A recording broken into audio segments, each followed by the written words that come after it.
Un nobre galego converteuse no home máis decisivo da vida dun dos escritores máis grandes de todos os tempos, Miguel de Cervantes. Mira este cadro de Eugenio, Oliva e Rodrigo.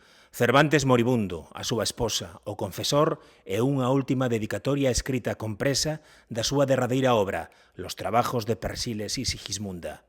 A quen vai dirixida?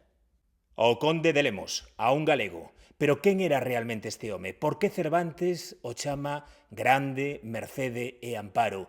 Por que lle dedica todo o que publicou antes de morrer? Pedro Fernández de Castro, sétimo conde de Lemos, primoxénito dunha familia poderosa, sobriño e xenro do duque de Lerma, o home máis influente da corte de Felipe III. Grazas a él, Pedro entrou no corazón do poder e converteuse no gran mecenas do noso século de ouro. Lope de Vega foi o secretario persoal do conde e Quevedo e Miguel de Cervantes foron algúns dos seus protexidos.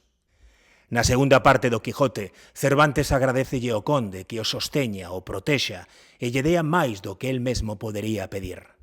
O conde foi presidente do Consello de Indias, virrei de Nápoles e presidente do Consello de Italia. Escribía poesía, teatro e crítica literaria e tiña unha biblioteca con máis de 2000 libros. Pero a corte era unha trituradora de persoas. Cando o duque de Lerma entrou en desgraza, o conde de Lemos viuse arrastrado e decidiu retirarse en Monforte.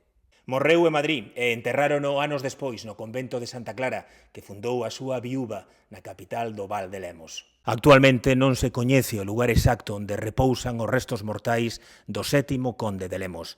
Agocháronos por temor a seren expoliados. Haberá máis historias como esta con acento galego.